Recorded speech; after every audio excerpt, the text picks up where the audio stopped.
76. This is the Overseer. You are this country's best and brightest. But more importantly, you'll always be my family. How's it going, guys? Deadmano here, and today I'm here to answer one quick and simple question, considering there's a whole lot of information out there and you may have just picked up the game because obviously it's been released. You feel there's a lot of information and it's really overwhelming, and I'm here to hopefully answer a few questions and get you started. So first things first, when you're in character creation, just keep in mind that you can complete this at any time. So you may be tempted to go in and build the character that you would want, and that can be honestly done at any point in time. So you can completely skip this if you just want to get out there and start things off. And once you've done so, you'll awaken in your vault. You'll be able to go look around, interact with a few objects. Just keep in mind, besides the terminal and the information therein, there isn't actually anything to loot in the vault. So you can technically just jump straight out of here if you'd like to. We obviously need to get our Pip-Boy, the iconic and classic Pip-Boy. This will be how we will be managing our inventory, looking at the map, handling quests, and so forth. These vault boys, they'll basically point you in the direction that you need to go through to get out of the vault. So like I said, you can optionally explore and you can look at things, but there's nothing that you can actually loot. If you just want to get out there and start experiencing the game, just start following the vault boys. On the tables, as you cross them, they will explain a few things of what you would basically need to do once you're in Appalachia. So you'll see here, this is number 1, and this is just explaining that we need to stay hydrated. So you get some purified water and Rad-X to resist radiation. You could speak to the robots if you want to, the NPCs in the game that share a bit of information. So you'll continue in doing so on each table. Be sure to pick up all of the items as you go on. And don't miss anything because they're really useful. They will help you out with your beginning part. And over here we're going to pick up our camp. Very crucial in order for us to be able to build and do a ton of features that is pretty much necessary. The main thing you just want to do is go from table to table, just grab all the things. Be sure to pick up the perk cards, very important, because you'll get a level from that and you'll be able to choose an attribute. So I'll get into this a little bit later. This is not crucial. So when you get to this point, you can literally just tab out and you can tab out again. You can do this at any point in time, and I would rather recommend that you get a feel for the game first and how you would, more or less want to play before you commit to that, because those changes currently are permanent, and whether or not Bethesda will allow us to respec our attribute points is still to be seen. So from here we could just continue out through the vault door. So once you get out of the vault, you want to head down these stairs on your left. The first thing that you want to do is, you'll notice there's an NPC, Pennington. He'll give us a quest, which will basically start off a whole chain of quests that will teach us the basics of the game. Seems you should meet her at her camp, just down the road. Cool. So we got the quest to meet the Overseer at her camp. What you can do is you can go back up these stairs now towards the vault. And you'll notice here on the right side there's going to be a corpse. And you'll notice loot is randomized, but from what I've seen, you will notice pistol ammunition and a pistol as well. So you can go ahead and grab that, and that'll be kind of your first weapon. If you open your inventory, you'll notice your pistols here. You can go under apparel. You would have maybe picked up the party hat or the glasses. It's easy as just literally clicking on them to equip them. And all we want to do for now is, you don't need to go and equip that pistol because this part is kind of easy. You shouldn't die. You shouldn't take too much damage. And what you want to do is you want to bring out your fists, and you're going to notice quite a few robots here, and you just want to sprint up to them and you want to slap them a few times, get them down, and you can also loot them. Generally the propaganda fly, unless you want to read it, is not necessary, so I'll just take the scrap from them, and I'll get into that in a moment. You can also activate VATs, which will allow you to basically get in there and have an easier time doing your melee combat if you're struggling a little bit. So we can go ahead and do that, and all you want to do is hit them a few times, clear this area of them, get some XP, get this scrap. Next thing you're going to notice is there will be a corpse down here. Let's just go ahead and get the rest of these guys and take their scrap. It's very important for building and other things which we're going to get into, but for now just make your way down here and just take the loot. And unless you want to clear the rest, you'll notice there's a duffel bag in here. You'll get some more ammo. You might get a weapon that's randomized, an ammo box which generally always contains ammunition. For now we just want to conserve ammo. All of these are really weak enemies. We do have stim packs that we can also utilize, so we're not too worried about that. As you come down, there'll be a few more of these guys. Maybe you've spawned in with some other players, maybe they've already been cleared. If not, you're going to be clearing these yourself.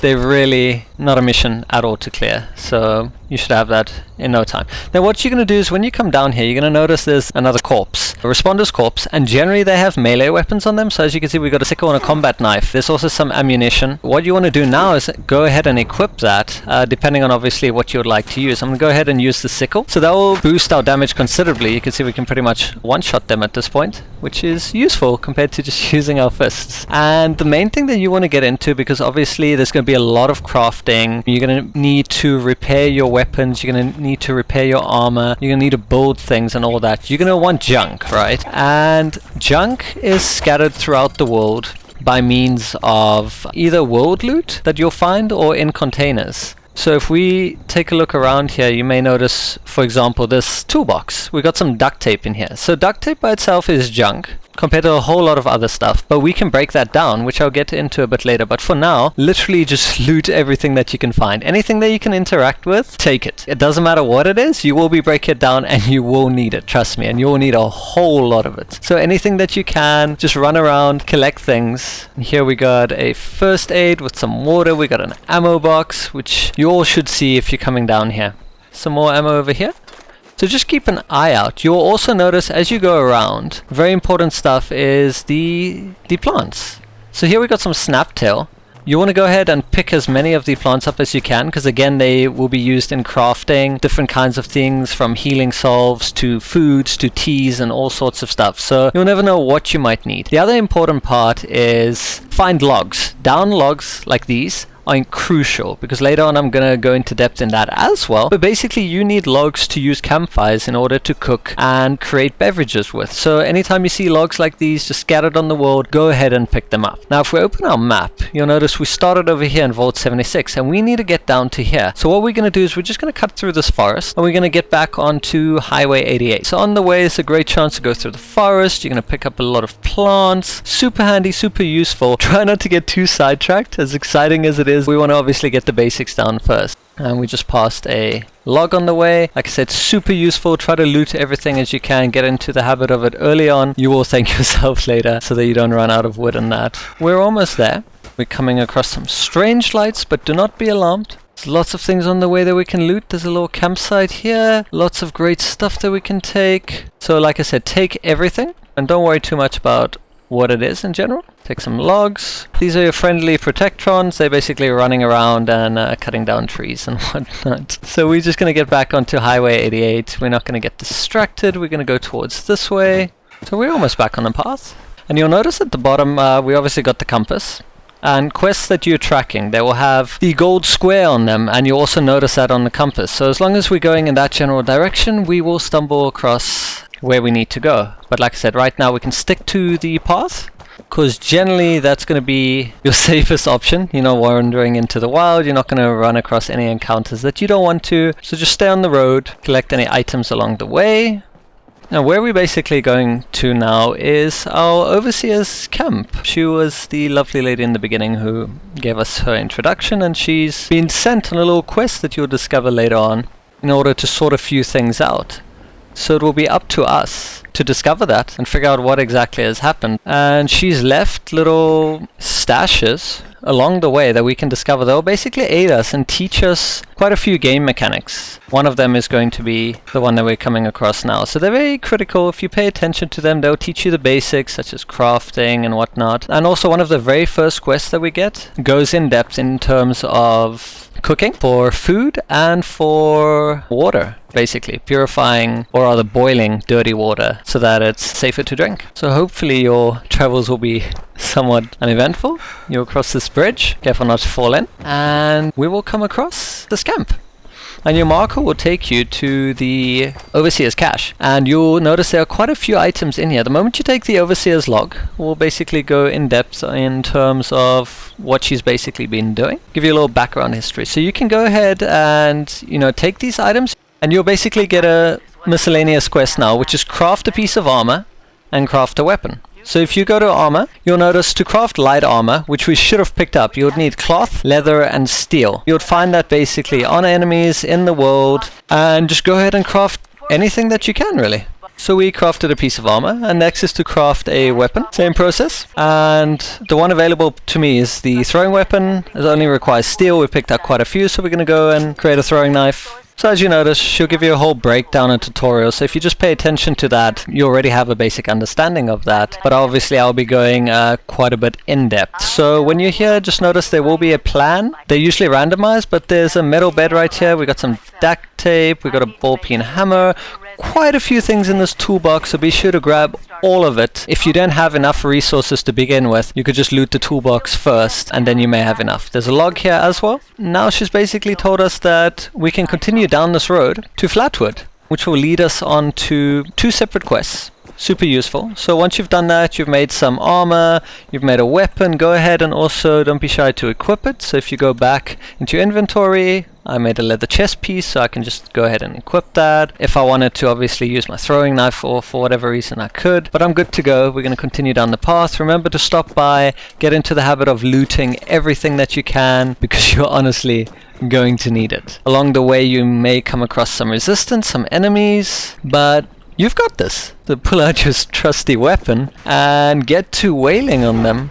You may also come across other players along the way, which is a great point to actually bring up if you're worried about the whole PvP aspect. Keep in mind that they won't necessarily be able to kill you. It'll take them quite a bit of effort of burning through their ammo to even, get you knocked down. And worst case scenario, you lose the junk on you. You don't lose your armor, you don't lose your weapons, and all of that stuff. So as long as you don't hit them back, they can't do full damage to you. They only do a tiny amount of damage, which generally isn't going to be enough to kill you. If they are harassing you and you're trying to get away and running away is not working, what you can do is also you can bring up your map and you can travel to another location on the map, provided you obviously have enough caps. In this case we have 0, so that is an option as well later on if you're somehow being harassed. But keep in mind that PvP is only enabled from level 5. So once you've gotten into Flatwoods, you'll notice a church that'll be on your right. What you're going to want to do is head in there and continue with your quest. You would get a overseer's log, which is going to be in the cache. If you haven't listened to it already, it will be under your holotapes again. Overseer's log Flatwoods. So you can go ahead and listen to that, and she's going to basically go in depth of what's going on in here. She'll basically give you an idea of what you should be doing right now. So the first thing that we're going to need to do is register as a volunteer. And we can do that by heading into this building and using one of the check-in terminals. So we're going to go ahead and do that, and we're going to register. So, first things first quest is locate Keisha Dermot, and optional search for a location in the system. We can go ahead and do that by using the people's directory and searching for McDermott Keisha. It will then basically give us a location of where she was last seen, near Flatwoods River. We're going to go down the river. It's such a beautiful day. Remember, keep out for logs and stuff along the paths that you do travel, because you're going to definitely need that. So once you get to Keisha, you're going to want to take up the water testing kit, but what you're basically going to need to do is test a sample of water from the river. So you can do that by just crouching down, approaching the water, and then using the collect option. If you check your inventory, you'll notice that we would get, under our aid section, we would have dirty water. So notice each time that I collect, I get a bit of radiation, but I get some dirty water. Now you do not want to be drinking this due to the fact that there is a disease chance and you'll be getting way higher radiation. So you just want to go ahead and collect that, and then you want to continue on to the water pump, because we're also going to be testing that out. So we're going to do the same process here. We're going to collect from the water pump, and the water is contaminated, so we need to go back to Keisha's lab to analyze the water that we collected. And once we get inside the church, we'll head on to the back over here, and we're going to analyze the water in the diagnostic terminal. So now that we've done that, our quest gets updated, and we need to go ahead and boil the dirty water from the cooking station menu. You're going to want to go to your all drinks, and you're going to notice boiled water, which requires 2 dirty water and a single piece of wood. So go ahead and make as many as you want. I would recommend turning all your dirty water into boiled water, because you don't want to be drinking the dirty water. You can't really use it with anything else. From there on, you can turn that boiled water into other things, such as mudfruit juice. Do you remember we picked up some mudfruit from the plants earlier? So it's basically a better type of drink that we can drink that will restore a bit more effects and whatnot. For example, boiled water only gives us 15% water, 10 HP, whereas mudfruit would give us us that plus 1 agility and gives us slightly less radiation. So there are obviously many different options to choose from. So that will update our quest, and we need to go in and check volunteer status, and we are done. We'll get a bit of XP, we'll get some decent items, which will lead us to the next stage of the quest, which is basically explaining how the food system works, or how basically we can get food, cook it, and eat it in a safe manner. So that will start you with the quest Second Helpings. Search for Delbert Winters in the people directory. Winters Delbert. That will update our marker to where we can find him. So on his corpse, you can find his survivor story, but you're going to want to basically use his terminal. Use the volunteer training, which will update your quest. What we're going to want now is cook a ribeye steak, but you're going to want to get some Brahmin meat for that. You may not already have that, so if you just look around the town, you will find some Brahmin. Notice over here we found some Brahmin. Unfortunately, we're going to have to take one of them down because we're going to need their delicious meat to cook our ribeye steak. If they run from you, remember you do have a gun on you, but you should be able to chase them down and then get some Brahmin meat and Brahmin hide from them. Once that is done, we can go back to our camp. So if we go to all food, you'll notice the other pieces of meat that we may have collected earlier on, but we want the ribeye steaks. Let's go ahead and make that, which will update our quest. And let's continue on to the check-in with the self-service kiosk. We're going to go and complete our training. And the last thing that we need to do is contact the responders using the database in the church. And we're going to go and log in using our newly acquired volunteer status, and we're going to contact the Responders HQ. And this will give us a very interesting quest which will start things off, and where you're basically free to do as you please because you know the basics now, which is how to get food, how to get water, and how to cook them safely to avoid diseases and radiation. So you'll notice you got a quest now, Final Departure, which is Investigate Morgantown. So just to recap on a few things so far. If you need meat, run around and look for any animals that you might find. They will always have meat on them, like the Brahmin. If you notice any plants along the way, be sure to loot them, like this wild mud fruit. There are some tomato plants over here. You'll notice some wood piles also on the ground, which you can pick up. Like I mentioned earlier, you're going to need wood for the cooking, be it boiling water or creating edible meat. You want to do all of that. And then you can just run to any cooking station and then create your meal of choice. Remember to then also look around for any kind of items that you can loot and pick up. Grab literally everything that you can. You're going to need it all. If you encounter any enemies, take them down. They should be easy enough. They should be no challenge for you at this point. Pick up everything that you may find. And then the next thing that you're going to want to do is, if you come along down this way towards the tents here, you may just get lucky if no one has been here before and find a few items that will prove super useful on your journey. So you'll find some radstag buck over here, which you can get some nice cooked meat. You may find a ghoul that's T-posed or was sleeping that we rudely awaken. And the main thing that you're going to want over here, if you notice on that little end table, is a pair of binoculars. You're going to want to go ahead and take those. The reason being is they're going to be super useful in the beginning for you to scout out an area if you're unsure if you can handle the situation. You can zoom in, see from afar, you can hold your breath to stabilize the aim, and it's basically a wonderful starting item if you're unsure of what lies ahead. Now, this little farm, it's on Route 94. You can go ahead and set a marker for yourself, and we want to go there. It's quite a ways off, so fast travel to Vault 76. Doesn't cost anything. Once you're at Vault 76, continue on to your marker, and we're gonna begin the trek again. And it's up to you how you wish to get there, if you wish to follow the road. The main thing is we want to get to that location. There aren't that many enemies on the way, not that are really powerful, so remember to pick up logs on the way, to pick up any plants on the way, anything that will prove useful in our adventures, especially looting items. But try to keep your course straight on that farm over there. And as to why, I feel it's gonna make your game a whole lot easier to get into. It's going to make exploring easier, and it's basically going to give you that little extra bit of support that you might need as a new player still trying to find your feet. Whether or not we actually get the item in question is obviously up to the world generation and if another player has been there previously, but there's still quite a bit of really nice loot to find. It's on a farm, so there's going to be a whole lot of foodstuffs that you can find, lots of crops that you can find which you can later on use to plant in your camp, which we'll obviously be getting into shortly.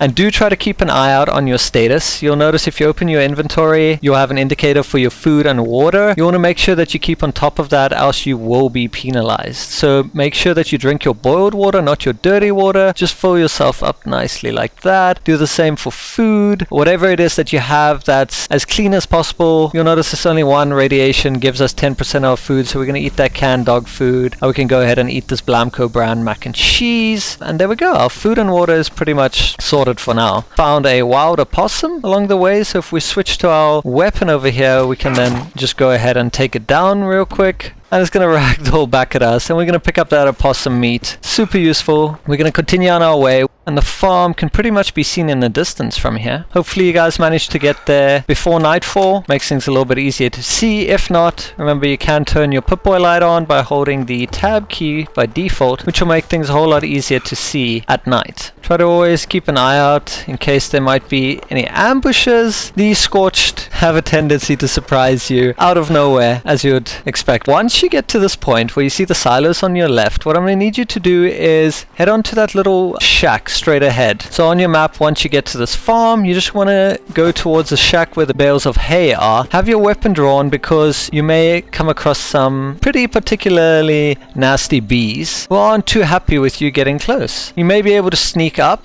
and what you're going to want to do is loot this Aaronholt person over here who was playing the guitar in the bathtub. And what you want is the granary shed key, and you want to get back to the granary shed. Now keep in mind, as you can see here, there are some ghouls, so you can sneak around them. You don't need to engage in combat. It's completely up to you. We want to just head on this way while crouching, and we want to open up, which has already been opened, this door here, and just take care of these ghouls. And generally you will find power armor in here. As you can notice, there was a power armor station, there was power armor here, but considering the fact that I took my time when the world started, someone else may have come by. They do respawn though, and there are many other locations, but like I said, that's not the only thing. If you go ahead and loot all the items here, you're gonna get a whole bunch of stuff. So make sure you take literally everything. Take it all, and once you've got everything, we're gonna do the basics of what is breaking down all that junk. So if you notice in your inventory, there's a section which is basically junk. They have a lot of weight. They're pretty much useless on their own as is, and you don't want to be storing them or doing anything with them or even selling them. What you do want to do is come across any kinds of workbenches in the world.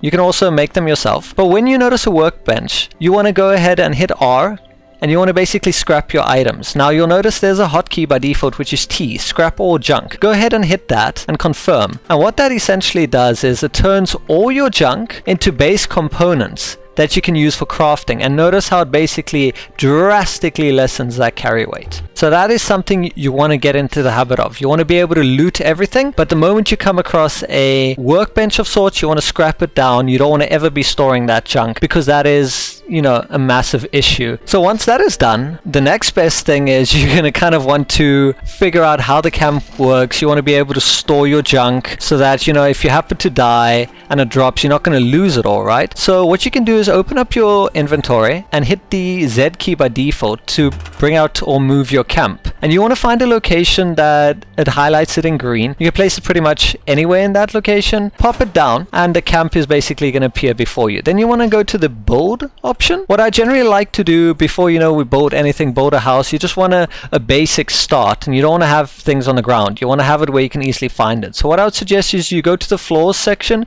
You can cycle with the Z and C keys, go to the floors, and the first one that you're going to find is the wooden foundation. Go ahead and place that down somewhere. So we can just hit the E key. From there we can tab back, and we can find all the way to the right there is an option for stash boxes. You're going to want to go ahead and build the very first one. It only requires 2 steel and 2 wood, which you should have plenty of by now, and you just want to pop that down. Now you can tab out and then just hit the escape key to return to the world. From here, you'll be able to transfer into your stash box. So hit the R key, not the E key, because you'll take out of it. And you'll notice there'll be another quick option, just like there was to scrap all junk, you can store all junk, because the junk will be used from your stash when you want to craft, repair, and all that. It's unnecessary to carry it along with you. So hit that T key, and notice all the junk is going to be stored in your stash. You can also then store things that you might have come across, like weapons, apparel, aids, stuff like that. I recommend you only carry the bare minimums and try not to store things that you won't need. Maybe you found something really cool that you're just not quite at the level yet. That's pretty much where you would use that. Your stash cannot be accessed by other players in terms of your own personal storage, but other players can utilize your stash to access their own version of their stash. So in case you're wondering, you're storing your stuff and someone can come along and perhaps loot your stuff, no, they can't. Your stash is completely safe. Everything in here cannot be looted. The bonus thing about having a camp is the fact that you can fast travel to it at any point in time and it won't cost you any caps at all. The next thing that I would then suggest, if you've come across here, you maybe didn't find some power armor, you're looking for a bit of a challenge, you want to upgrade your weapons, get some decent stuff, I would recommend making the effort to head on over to this location, which is the Penitentiary. It's not that far off if we just follow the road. So keep in mind the world is, for the most part, de-leveled. You will find enemies that are perhaps somewhat easier near the starting point of the vault, but as you progress further and further on, you'll notice extremely high level enemies that you can't quite take out yet, which is perfectly fine. It just means you can return there at a later stage with better gear and better armor and whatnot. And we just want to continue down this road towards the Penitentiary. And remember, if you do happen to be low on health, you can always use a stim pack. There are other ways to be able to regenerate your health. For example, you can sleep in sleeping bags that you craft, mattresses, beds, etc. Just keep in mind that if you do place them on the ground, or they are placed on the ground, there's a chance that you can contract a disease. So it's best to be able to sleep on one of those on an actual platform, if at all possible. And what you're going to want to do when you get to this point, try to stay clear of this left-hand side where you notice all the bright lights, the radiation, because that is quite a high-level area to the left here, quite a bit of radiation. You want to stay in these woods, like I said earlier, if possible. Stay on the road, it's your safest bet. I'm just taking a shortcut this way, but to be safe, you can stay on the road. You just want to get to that location that I highlighted, which is the Penitentiary. We're going to want to make sure we're sneaking, because we are going to be arriving at the home of some super mutants who have decided to take over the Penitentiary. And the reason why I've suggested that we come through this way is because there's a ton of awesome loot and yet another location for you to be able to get some power armor, which is slightly more challenging than the last time due to the fact of the super mutants, and they are no pushover. So you want to make sure you come out here, you scout the area.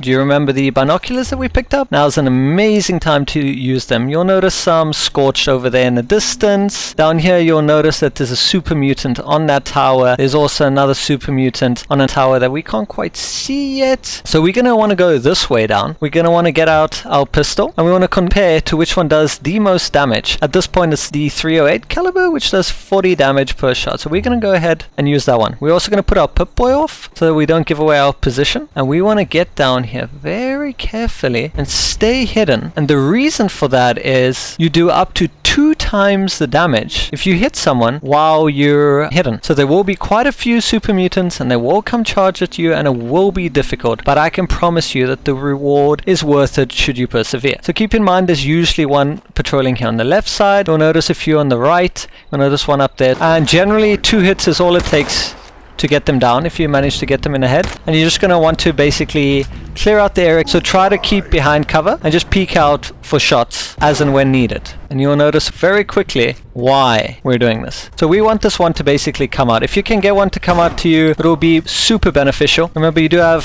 some packs, use as many as are needed. If you do happen to be hit by the skirmisher, don't worry about that. They are super strong because they have an automatic rifle, but they are also relatively easy to deal with. If you manage to just get to some cover, retreat a bit.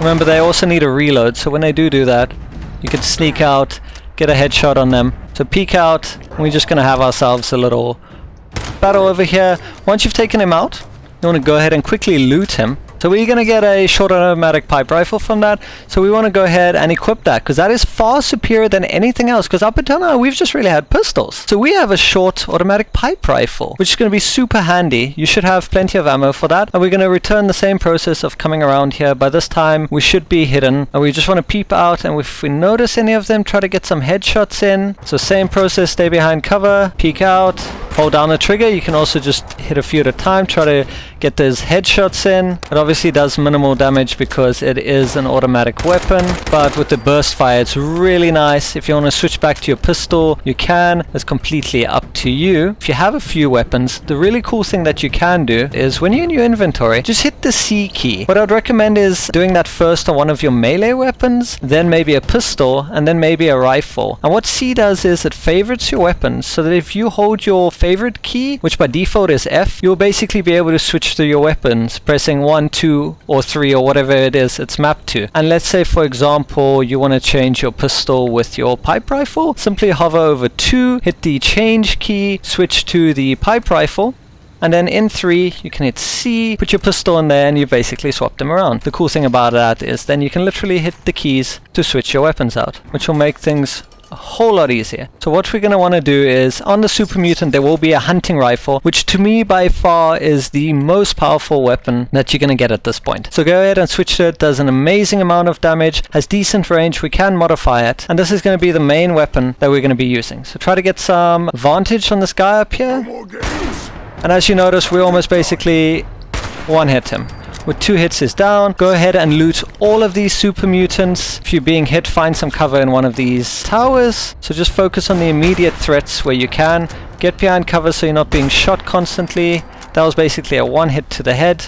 Like I said, super powerful weapon, makes everything worthwhile. May take some getting used to using the hunting rifle, but I thoroughly recommend it because it is the quickest and easiest way to clear through the hordes of super mutants. So you're basically going to want to keep pushing forward. You can go from tower to tower. You'll have a vantage point, make it easier for you to snipe off the rest of them. So be careful when you come out. There'll be another guy directly across from you. You want to make sure you can line up a headshot where you can. He's down. Notice the guy down there, same process. You only really aggro the ones that you shoot at, and just try to take out as many of them as you can see, because it will make things way easier for you than trying to charge in there. So just imagine all the loot that you're going to get, all the weapons that you're going to break down, which is very crucial, because like I said, remember how this hunting rifle is one of the best that you can get at this point? Well, breaking them down allows you to get mods and such for them. Take your time once you're up here. Again, loot everything that you can, and loot every single one of their bodies, even if you somehow manage to become over encumbered. Oh, hello. So remember to get to some cover if you're being shot at. Don't stand out in the open. They also have to wait to shoot and reload, so you kind of have that element. If they fire, you can peek out, but if you fire faster... Whoa! Oh dear. Okay, so this is a great time to also explain what happens if you go down. It's actually perfect. You can basically respawn. So choose the location that you died at. So this would have been a penitentiary. And you basically want to go there and respawn. You will keep all the items that were on you, less your junk. Which if you had a lot of and you didn't scrap it and place it in your camp like we did earlier, can be somewhat of a mission. Thankfully, you can go ahead and recover it again. So all you want to do is run back there. The enemies that you killed will remain dead. They do respawn after some time, so you want to get things done as fast as you can. Keep in mind obviously where you died last, and this time there's only one of them left, so we don't really have too much to worry about. And he's down. And then we'll get a quest marker as well. You see under miscellaneous is retrieve your drop loot. There'll be a paper bag where you can pick up the loot that you lost. Then continue on with the looting of all the super mutants. Take every single thing that you can. You want all of it, all the loot. There's a 10 more over here on the floor. You'll find random loot in the world that's just plopped basically everywhere. That loot can be taken by other players. It's not unique to you, so keep that in mind. If you look at guides or something and it shows there's a weapon here or there's armor there or something and it's not there, that's because 1, they are randomized, and 2, other players can take them. So all these things that you're seeing that I'm taking right now, other players could take them as well. Things that are unique to you are things in containers like this. You'll get randomized loot and they will always be there. So once we've done done all of that, notice this little shed here. Unfortunately, someone else has been here as well, but this is yet another location where you can find power armor on one of these stands, which you would be able to take. Unfortunately, I wasn't able to show you guys that, but hopefully in your encounters you do manage to come across them. They are pretty easy to come by. There are many locations, so you will definitely come across them in your adventures. What I recommend is as soon as you come across one, hit the R key on the armor, so not on the armor station itself, but on the actual power armor that's standing there. And what you want to do is take the armor pieces out from them and put them in your inventory. That will then allow you to enter the actual power armor itself, and the reason for that is it gives you an amazing 60 resistance to damage, as well as radiation, as well as energy weapons. So it's a great starting armor. That's why I said it's a good start to get you going. But if not, you get to still come here, you get some amazing loot, and what you're going to want to do is, again, at any of these workbenches, you can break down scrap, right? So we want to go there, hit T, break down everything, so we get them in their base components. Specific types of workbenches allow us to do certain things, like upgrade our weapons. Obviously, you can't upgrade your weapons at an armor bench, and you can't upgrade your armor at a weapon bench, so choose the appropriate workbench for that. But scrapping junk itself can be done at any workbench. Then what you want to do is store under scrap items. You can go to your weapons, and notice all those short hunting rifles we got, right? Find the one with the highest condition. In this case, it's going to be this one over here. Reason for that is when a weapon breaks, you're going to need to repair it, else you can't use it again. And we only need one of a weapon. The reason you want to break them down is thus. When you break down a weapon, notice that you unlock parts for that weapon. So by breaking down all these extra rifles that we aren't going to use, we're essentially getting mods for them, and we can modify them. Careful to not obviously break down the weapon that you were going to use. So in this case, we have our short hunting rifle. Now we can go to a weapons workbench. We can modify or repair with the space key. And then what you're going to notice under this function is if you select that rifle itself, under all the mods that you can equip, based on the mods that you unlocked, you can add things, which is really cool. For example, what I recommend getting under the hunting rifle as soon as possible is getting yourself a long barrel, because generally they come with either the standard barrel, or you might be lucky and find a modified one. But you're going to want to go ahead and get the long barrel. Reason for that is notice the range. It gives us superior range, and that's going to turn that into a really nice sniping weapon for us. The other thing, if you do get a chance, is get yourself some sights, because as things are, you notice it's kind of hard to target things unless they're a bit closer. So getting the short scope is really good. If you get yourself the reflex sight, even better. You'll get different sights the more of them you break down. In this case, I got really lucky, and one of the mods I have is the short scope. Mods are permanent in terms of you having the ability to adding them to different weapons of the same type, in this case the hunting rifle. They obviously just require crafting materials, and that was the reason why we collected so much junk, to break it down, to be able to create modifications. And in this case, not only doing that, notice that our weapon is damaged, so in order for us to repair it, selecting the weapon and hitting T,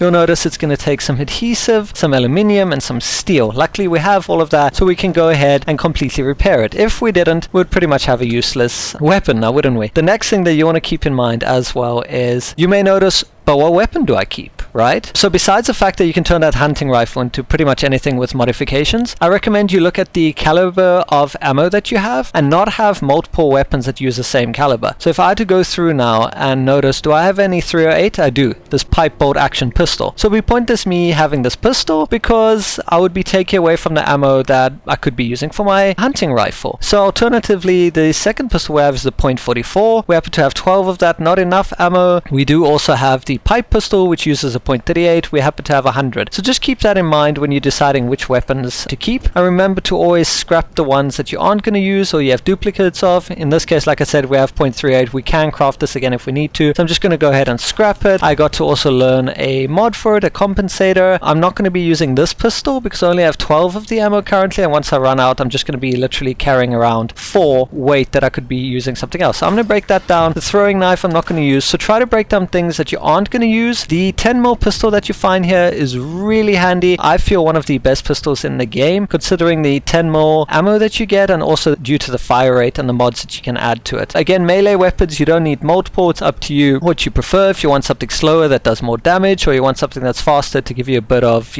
leeway in case you happen to miss a shot or whatever. So I'm going to go with the combat knife. Going to get rid of that sickle. Then I'm left with the short automatic pipe rifle, which uses .38, and my pistol also uses a .38. And considering we already have a decent range weapon, I'm going to get rid of that rifle. We could have put in our stash if we wanted to keep it. Like I said, try not to get into that tendency of hoarding, because before you know it, you're going to have your stash completely overrun with stuff and not be able to store anything. So it's nice and clean now. We have our sniper rifle, which is going to be our main long-range weapon. We have our pipe pistol for medium to close encounters, and then we obviously have a melee weapon for every other situation, and the pistol, which we can switch out to between those two, and obviously binoculars for long range. Keep in mind, if you have any apparel, you can break them as well. Notice that there is a difference between actual armor. They will specify that there's a damage resistance value. As you can see, this leather chest piece has a damage resistance of 4 and an energy resistance of 10. Things such as outfits, so like the paramedic jumpsuit, the scavenger outfit, these go over your armor, so it's kind of just aesthetics really. It's just for the look, if you like the style or whatever. The armor is the actual parts that you're going to want, so you can wear clothing over your armor. So if you notice now I'm wearing the paramedic jumpsuit. If I take that off, you'll notice I might be wearing the jumpsuit, my Volt jumpsuit, but you'll notice the armor is still on me. So it's up to you how you want to dress and look. Keep in mind, if something does happen to come off, you'll notice the slots that highlight that show you exactly what slots it will take. That being said,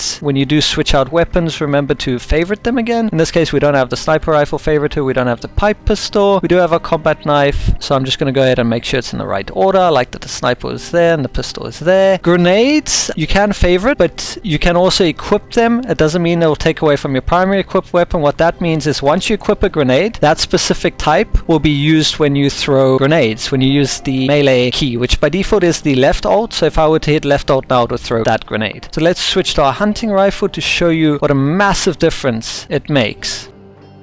And notice how far we can actually zoom in now. We can also hold left alt to hold our breath. Try to get a headshot if we can. And there you go.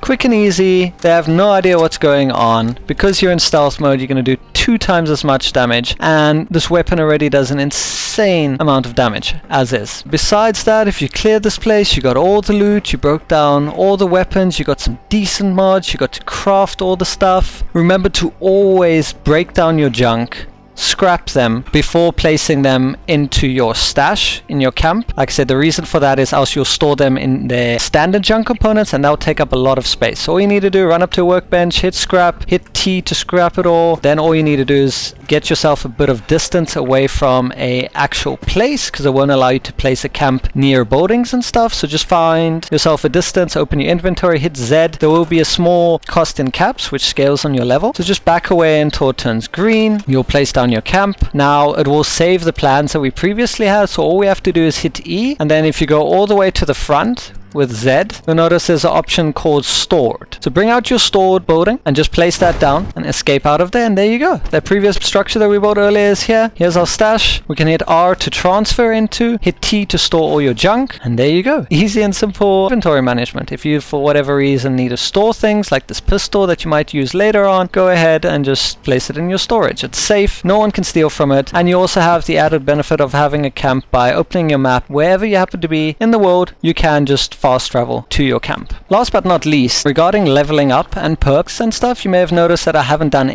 any of that, and I haven't even touched base on that yet. The reason for that is, as you've noticed, you can pretty much get by in the world at least until, you know, the first maybe 5-10 levels and not have to really worry about anything. It gives you kind of a feel for what you want to progress into, what kind of weapons you want to work with, how you want to approach things and stuff like that. That's why I kind of recommend you leave that to a later stage, but you can come through at any point in time, open your inventory, and you'll notice if you hit T, you have the level up option, and from there you'll be able to get some perk packs, which you'll get prompted if you want to open it up. You can say yes, and you'll be able to open all your perk packs and unlock some random cards. Though every level you also will have a chance to choose specific cards, which you'll notice now. So these are your attributes which you can cycle through based on the type of build that you guys want to do. I'll link 2 sites in the description below that you'll be able to visit where you can basically plan out your build, which I would suggest if you're pretty serious about that, because you can't currently respec your attributes, so once you invest into them, that's that. But if you know more or less what you want to do, and you know that, you know, strength can affect how much you can carry and the damage of melee, perception is what you're able to see around you, detecting stealth and whatnot, all these things are very specific. Endurance is, you know, giving you the ability to have extra health and all that. You choose what specific attributes and how they're going to affect your playstyle. So, you know, if you're kind of like a stealth based character, you want to run around, you need that extra regen for your action points, you'd maybe put a few into agility, stuff like that. So plan out your build. Once you know what you want, you can choose an attribute by entering it, but you are not locked into choosing that perk card that will be under that attribute. So notice now if I put a point into agility, I've unlocked Action Boy, which I can accept. What if I didn't want Action Boy? Well, just cycle between them using the Z and C keys on PC. We can go and choose a perk card from any other set. So let's say I put into agility, but I want the lead belly perk because it gives you less radiation, and at stage 3 of that card, because you combine 2 multiple cards into one higher level card, it gives you no radiation from food or water sources, which is really awesome. Obviously boiled water and food that you cook. So we're going to go ahead and choose lead belly, and then I can go ahead and put something into, let's say, intelligence again. Let's say I didn't want first aid. Well, once again I could go and choose something else. I could choose lead belly again. I already have one. This is going to be my second one, and you'll notice now that I can combine the 2 lead bellies that I have into a single card, and the effect will be much higher. So instead of taking 30% less radiation from eating or drinking, I'll take 60% less. So we're going to go ahead and accept that now. We can also go back and not choose to put any points in, and you'll notice this is our perk deck where we can place perk cards under our attributes. Now you'll notice for lead belly we're going to unfortunately need 2 endurance, but we only have 1 endurance free. So this is why you always need to keep in mind what level you're currently on and how much it's going to cost to have that perk card. So I would need 1 more point in endurance to be able to do that. But I can go ahead and this is an intelligence card, so I've unlocked the hacker card. I can go ahead and equip that. I have 2 in intelligence, so I can have hacker and licensed plumber. I have 2 in agility. I have 1 agility card, but I can't quite use it yet because I need to be level 8 for that card. So that's basically how that works. You can swap out cards at any time, put them in, change them out whenever you please. Just keep in mind the cost for the card, which you'll notice over here, and how many points that you have free. I feel that's pretty much the basics that will get you running through the game. Apart from that and where you are, if you get lost, you do have quests. If you notice the top right, final departure over here at Morgantown Airport is where you can head to continue on the main quest that will basically unlock the entire world to you. And from there, Appalachia is yours for the taking. I hope this guide has helped you out in any way, and should you have any questions, feel free to comment below. If you'd like to have me cover other topics, let me know in the comments as well. And if you enjoyed the video and would like to return the favor, please consider dropping me a follow over on my Twitch channel at twitch.tv/Deadmano, where you'll find me playing Fallout 76, as well as answering any questions you may have in the chat. This has been Deadmano. May your aim be true, your resolve unbroken, and your vengeance absolute, as we strike down all who oppose us. Against all reason, against all hope, against all odds. We are the Dead Maniacs. War never changes.